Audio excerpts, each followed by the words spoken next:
What's up YouTube, I'm just another guy and welcome back to Gibraltar United. So, let's start our Champions League campaign and hope it's a long one. So, transfer wise, we've got a bit to go through. So, people who were released. Flavio Morissal ended up being released on a free transfer.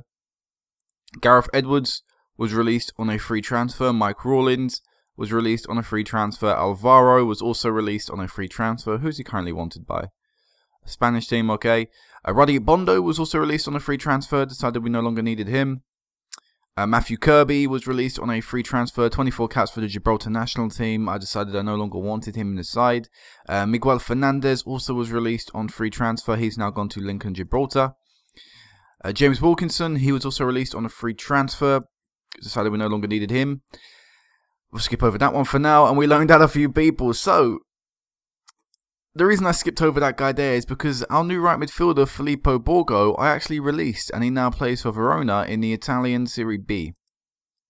So, you may be wondering why the hell I released him. So, for those you know, I signed him last season. I actually thought he was coming in last season, but for some reason, you know, you guys told me that he couldn't join until he was the age of 23 or some rubbish like that. I don't actually know what went on there because he's not 23, and for some reason, I signed a player, but I couldn't get him till 2 years later. So for whatever happened there, when he signed, his contract that I offered him was actually officially finished. Because when I signed him last year, his contract was only 1 year. So when he joined 2 years later, he officially didn't have a contract here. So that meant I could choose to release him or I could choose to offer him a new deal. I decided, looking at him, I was like, look, I'd rather have McCourt. I was like, I could have two players around a similar level, Filippo Borgo and McCourt. Or I could release him, get the 2.1k I could be paying him, and spend it elsewhere. And I decided that's what I would do. I don't understand what went on with what's going on with the game and why some of the players I sign, I can't sign them 6 months before their contract. Like, why I don't get them when their 6 months contract expires. But for some reason, the clubs that they're at already, when I already prearranged a deal, they managed to get another year's deal somehow. And so that was all weird with Filippo Borgo. But yeah, overall, I just decided to release him. I said, look, you know, if his contract, you know, was a year, I would have loved to have had him, yeah. But looking at it with the choice that I can either sign him on for a new deal or release him, I was like, look, I'd rather release him. I'd rather try and sign a new right mid. So that's what happened there. Filippo Borgo has been released. Elsewhere, the two other new signings we've got, because they actually managed to stay longer than, as you can see, a few hours because he was signed and then he was released on the same day. The first for everything. But yeah, Tommy Thomas. I always want to call him something different. 19 years of age, right, left midfielder. Not that bad, you know, not the worst left midfielder you ever find in the world. Bit of potential, not on a particularly large wage. I decided this will be good for backups. That's Tommy Thomas there, Blackburn Rovers trainee, played for Boreham Wood as well last season. So yep, that's one guy. Another guy we signed is Luca Mazzatelli. I believe it's pronounced Mazzatelli.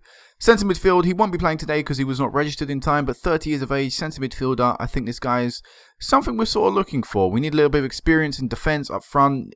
We could use experience anywhere on the pitch. You know, a little bit of experience here and there never hurts anyone. Lucas Mazzatelli, has got experience, played in Serie A for a long time with and played in Italy all his career basically, and has played in some decent games. Obviously, playing in Serie A, hasn't particularly played well in that level, but you know, still playing at that level is an accomplishment in my eyes. If we go into his entire career and look at the awards or competitions he did, he won a competition with Italy's under-20s, has been relegated a few times and stuff. So obviously he knows a little bit about football. He's been there and done that. So I'm happy with that signing. Like I say, he won't be featuring these two games, but hopefully in the next round of the competition he'll be there. So I think that's it I need to talk about in terms of transfers. We've got people obviously trying to wait in to come in or we're trying to sign, but nothing as of yet is in concrete. So, you know, it's actually officially happened. So we'll talk about that after. We'll talk about that when it happens, I should say. Actually, there is something I can do, and it's about staff. I guess I can talk a little bit about this. We're going to the transfers, history, staff. Yeah, we did sign we basically released a lot of our staff. I decided we weren't good enough. Signed a lot of new coaches in and stuff like that.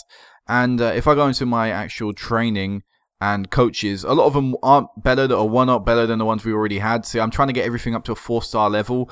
Lee Sutherwood was a particularly good one. Yango Yeo, I think something like that. I don't know how to pronounce this guy's name, but he was pretty good. The goalkeeping coaching still isn't particularly great, but it's at an alright level. And one coach I'm particularly happy with is Xavi Munoz. Munoz. I think it's Munoz or Munez. I don't know. Again, the N with the accent, I don't know how to pronounce that. But yeah, he doesn't look too bad. I played in the Spanish third tier throughout his career. But yeah, he looks like a really good coach. And, you know, he's got really good coaching stats for attacking. So he'll definitely be someone that will be here for quite a long time in his career. So yeah, I'm really happy with the coaching levels that we signed. And apart from that, there is really nothing more I can talk about. So let's go into this team today. Now, did I saw the bench? I think I saw that the bench. I did. So let's go into the team today. So in goal we have Cox. Right back we have Benitez. Centre backs Perez, Meti and Albi. Sorry about the pronunciation. McCourty's right midfield. Centre midfields we've got Amofa and Sidibe. Again, apologies about the pronunciation. And Carlos. And up front we have Sonogo and Casanalo. Oh my god. Casanalo. Oh my god, I said it wrong. Up front we have Castellano. There we go, got it right that time.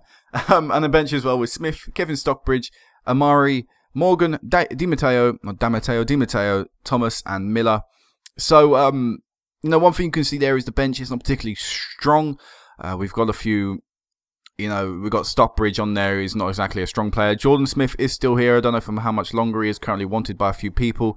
But I won't let him go unless I get the right contracts in. Sidibe as well is currently... A few people are interested in trying to loan him and stuff. I'm not interested in getting rid of him. Stephen Miller, our striker, has actually said he wants to leave. He had a contract by, I believe, Dunfermline, which I turned down, and he said he wasn't... I think it's Dunfermline. It was some Scottish team, and he wasn't happy I turned it down. So another bid came in at a size I was happy with, and I said, all right, yeah, you can go. Then he turned down the contract, and yet he still wants to leave. I don't know, but Miller is most probably going to leave this summer. If the bid comes in, it looks like he wants to leave. Looks like he doesn't want to be here too much longer. You know what? I'm happy to oblige with that. Whatever, Miller. You know, you were good for us, but you were not incredible. Hopefully, the two strikers we're playing today, number 99, number 81, will be a little bit better, and we'll see if you know, a few goals being scored today. So Tommy Thomas gets a number. You can get 12, sort of the backup number, backup keeper number and stuff. So you can have that. But yeah, Zrinski in the Champions League at Victoria Stadium for the only Champions League game we'll play at Victoria Stadium this season. And I don't really care, it's an assistant there. Richie doing that. And we're just going to calmly tell the lads that we should be winning this first leg without any problems. You know, set my expectations high, tell them what I want to see, and hopefully they'll go and do it, you know. As King, the on-loan player, the only real player they actually have in their team, picked up the ball in the first few seconds. One thing you'll see as well, if you looked at the squad, is our actual captain, due to the fact our official vice-captain and captain are both on the bench. Cox is actually our captain today, so the goalkeeper gets it.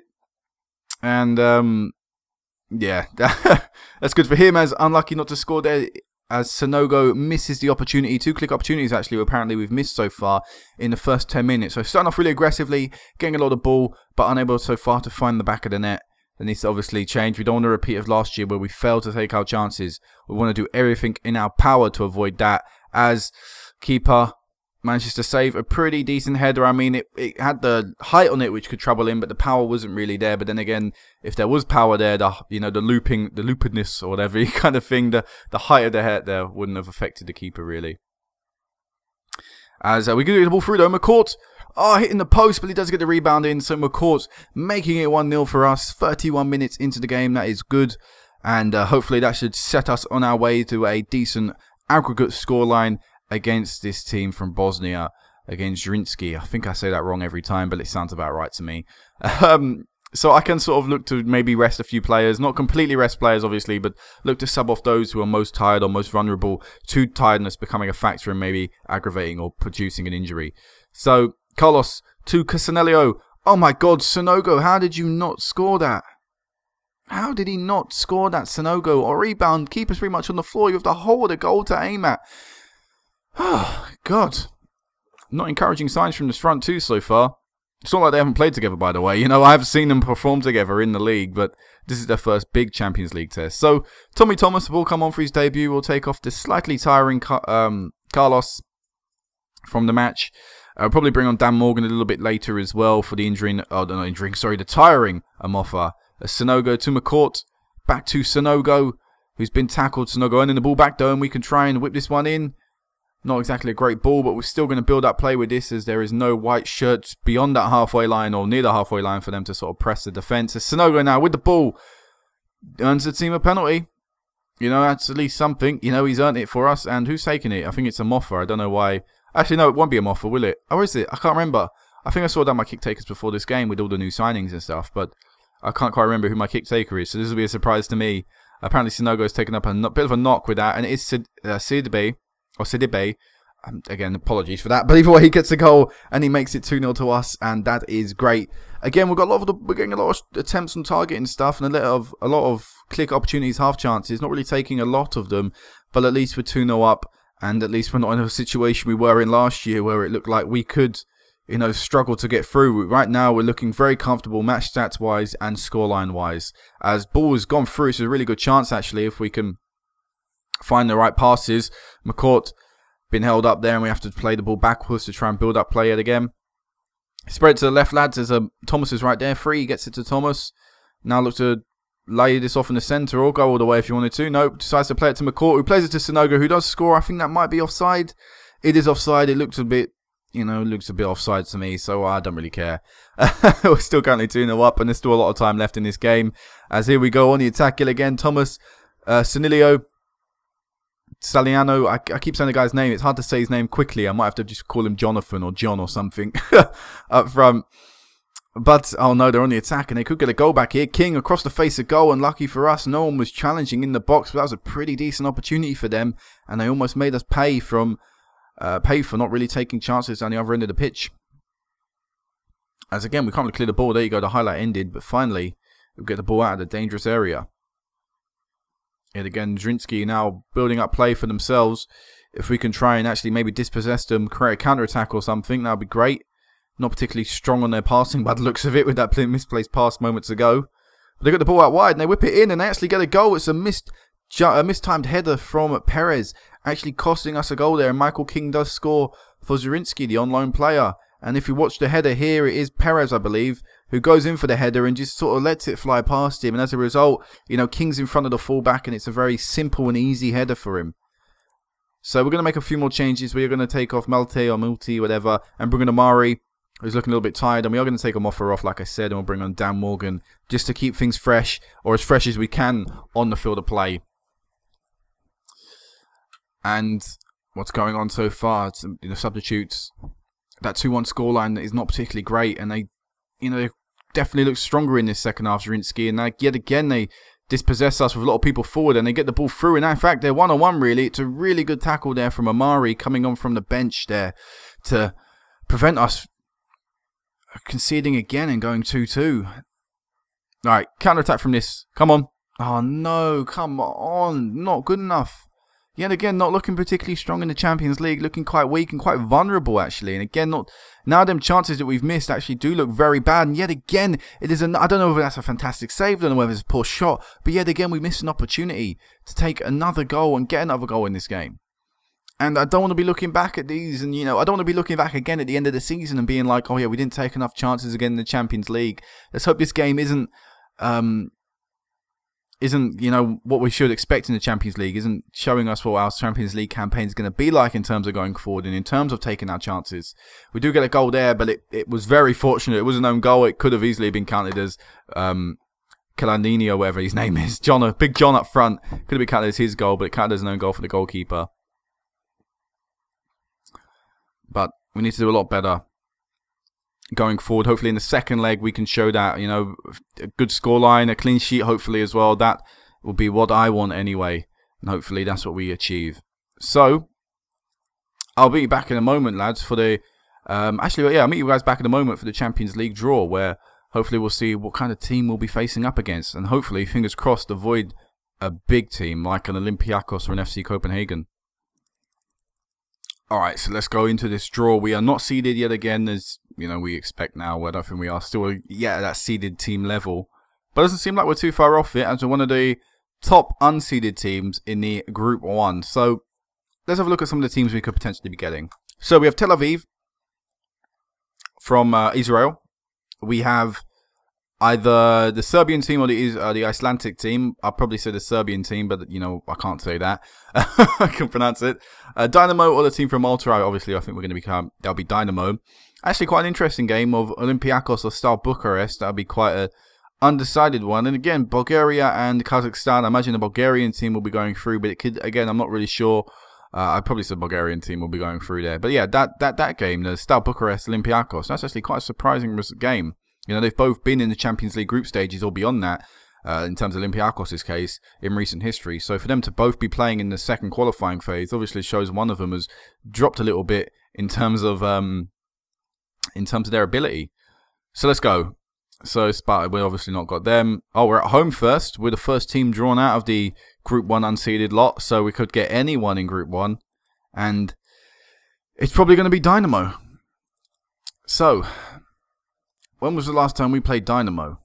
Well, obviously, if we get through, we'll get all of that nonsense. So, yeah, I'll meet you guys back for the second leg, where hopefully, you know, we'll find out if we are playing Dynamo, and hopefully, as most importantly, get ourselves through with a nice, comfortable victory. Let's get this game going. So, a change to the team. One change to the team, actually. It's that Stephen Miller comes back in. I just had to think, was there any other changes? But there weren't. Stephen Miller comes into the team because Jonathan Casalinho, oh, God, I practiced that. But he got injured anyway in the build-up to this game. I think a day, but actually the same day, actually, I think, as the game. When did he get injured, actually? Because I got a message about it, actually. Probably like the same day or a day ago. It was actually a day ago. So yeah, he got injured a day ago, which obviously isn't great. But it does mean that, you know, someone experienced anyway, you know, is coming in. So it's not like we're missing out too much. We've still got Miller there. Also as well, bit of news, we did sign a new left back, Bekim Musta, who of course can't play today, but he will be playing in the next match. 7 caps for the Albanian international team from Albania. This is the left back I spoke about previously last time. I played for Hertha Berlin last year in the Bundesliga and actually didn't play too badly. So I think this guy is pretty good. Has obviously some really nice stats on him. As a fullback, he can both go forward and defend. Got nice physicals on him. Overall, not a bad left back. And one negative about him that definitely screams out to me is his wage. £7,500 a week, making him our highest paid player by quite a margin. In fact, the 2 new guys that we brought in this year are our highest paid players. The market has definitely readjusted itself to the amount of money and the amount of wage that we have to spend, and as a result, players are now asking for a lot more. I mean, there are players out there that wouldn't make it a cut in this first team, but they're asking for somewhere between £2,000 to £3,000 a week, which means squad depth, or trying to add to squad depth, can be quite challenging, which is why I sort of signed Tommy Thomas, because I saw him there. He didn't ask for a lot of wage, and I was like, yeah, you can be a good backup, mate, even though currently, as a backup player, he's earning more than the first choice Carlos is. So yeah, the wage definitely on the market is, like I said, readjusted itself and people are asking for a lot more. But yeah, let's go into this game with our one change, which is Miller. And I'm expecting a more comfortable victory. Like I said, keeping a clean sheet would be priority 2 to me, but scoring more goals is definitely priority 1. Or not even scoring more. I mean, if we had less chances, I expect us to do is take more of them. You know, even if we do only score 2 goals in this game, if we only have 2 chances, at least that means we've taken more of our chances.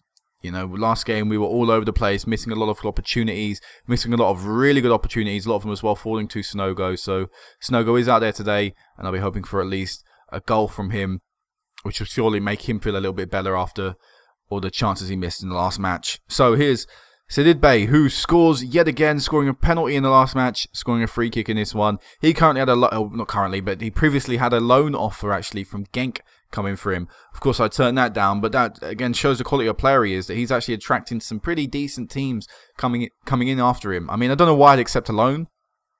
That was a bit strange from them to even offer me that. But I wouldn't sell him anyways. McCourt, look at that, taking our chances. McCourt makes it 2-0 to us after just 13 minutes and putting on a real nice display here. Something actually I may not ever really think about is we may not play as well at Victoria Stadium because the pitch is actually quite small. Maybe when we go abroad to these foreign countries and actually have the ability to play at these bigger, you know, width grounds and stuff, maybe we're allowed to express ourselves a little bit more. Maybe that's what we're good at. I'm not sure. I just something that honest to God just popped into my mind there. We're not allowed to affect the size of the pitch at Victoria Stadium or Europa Point. And obviously that can affect people's games because we play quite a controlling tactic and stuff. Pitch size then can come into it, and maybe playing abroad sometimes is a benefit to us rather than a hindrance. As King, what a shot from King, and I honestly don't know how that ball went out there. It almost looked like it was going to go in our own goal. But Cox with really, not Cox, sorry, King with a very good shot, and Cox managing to save it. As just before half-time, actually, they could get a chance here. Oh no, there's going to be a mix-up in defence, and just like last year, there's another one of them goals going. Huzzah! Oh, I absolutely love it when things like that happen. I mean, the goalkeeper wouldn't have to come out because he would know, he would see that his defender has that covered. He would be the option.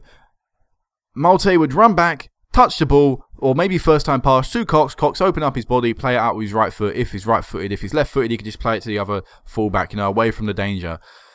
That's just complete utter bollocks that I keep seeing that happen now. It's the second time in the Champions League in 2 years. But still 2-1, and that's that clean sheet gone. I said first priority was taking chances. We've done that. Second priority was keeping clean sheet. We've not done that. But another chance goes in, and Carlos unable to convert our first click opportunity of the game. It was straight at the keeper, and the keeper, being straight at him, just had to stand there, and he did. He did that perfectly. Let's not concede again, lads. That's what you should have done when you had the ball a moment ago. Played it back to Cox.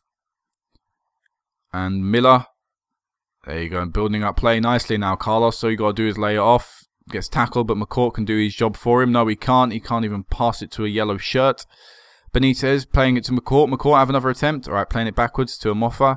Sidibé. Sonogo to Miller. Another click opportunity wasted from us. Come on. Take your damn chances when they come. McCourt playing it to the edge of the box. Good strike. Keeper collecting it pretty well. Manages to stay a hold of that. Keep a hold of that, I should say. Not stay a hold of it. But his clearance is not as good as his save as Carlos through. Finally we get a third.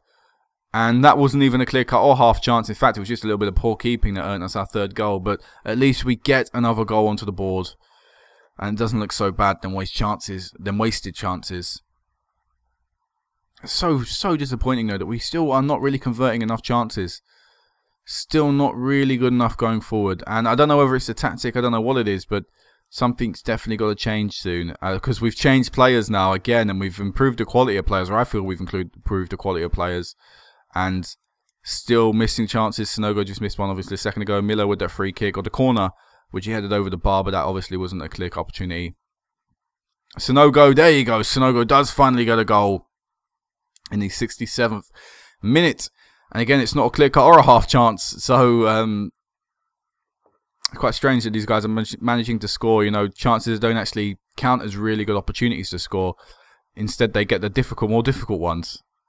Miller, you're coming off for Austin. You're the only one out there not having above 7 rating. As a captain, that's not good enough. Not really acceptable. Below par. And, well, you already know he should be on his way out. No one has yet come in for another bid for him, but I imagine he's going to be on his way out. As, Carlos unable to add to his goal already this game. Another corner free kick coming in as Sonogo does manage to add to the goal he's already got this game, making it 5-1 on aggregate, 5-1 on the day, sorry, and 8-2 on aggregate. Good free kick. Free kicks have been quite vital in this game. Creating a few opportunities from them and scoring from one of them. So, well done from Sidibé with his free kick taking ability. And Sonogo as well for managing to convert them. What is Cox doing? What has Cox just done there? He decided to come out and get nowhere near the ball.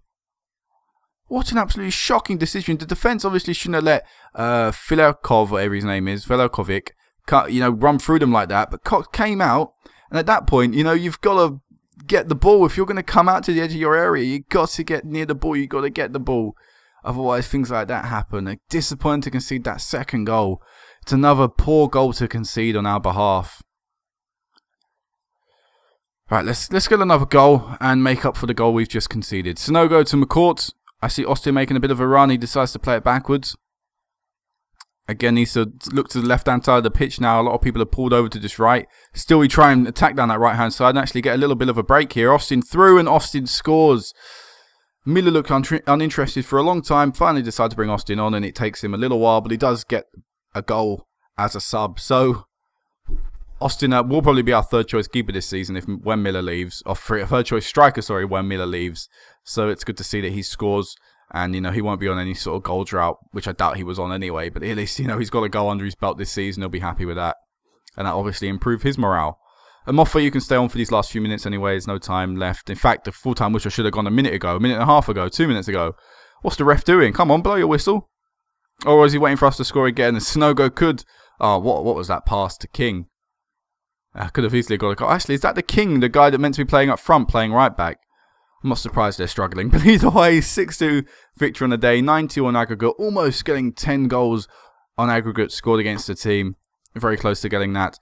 But looking at the amount of Dynamo players that are currently on the top goal scorer list, I can imagine Dynamo won. And they did 11-0 on aggregate. They absolutely thumped the team they were playing and kept a clean sheet on both occasions. Something we were unable to do.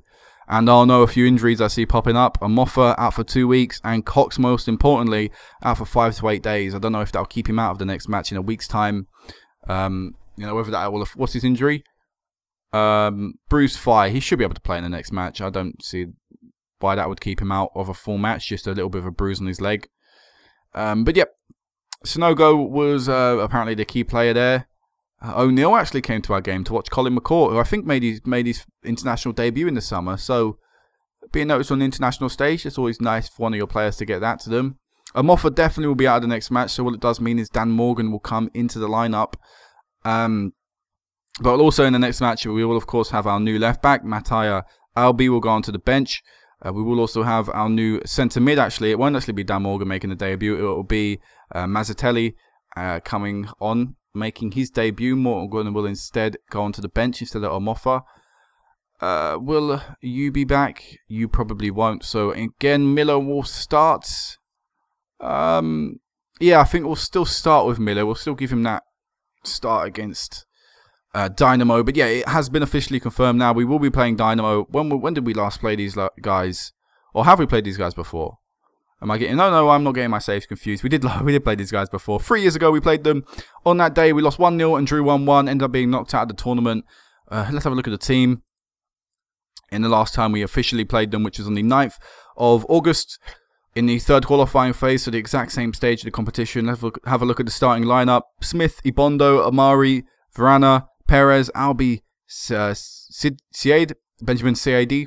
There you go. I finally got that one out. Ojeda, Moody, Morgan, Montgomery, not Morgan. Montgomery, Sanchez, Alvaro, and Miller. So Miller is still in the squad, obviously. Mattia Albi is still technically in the squad. He'll be on the bench. Roma Perez will be starting the match. So in fact, if the starting 11, if we get no more injuries, only Perez will be in that starting 11 who featured in that previous match. And Pete Moody was the goal scorer on the day. How is Moody doing? He's at Bournemouth. He's valued at how much? 7.75 million. He's what? In the Premier League? Did alright in the Championship. You know what? I really regret letting this guy go. But oh well. You know, he's gone now. And we obviously have no chance in signing him at a value of that much. So...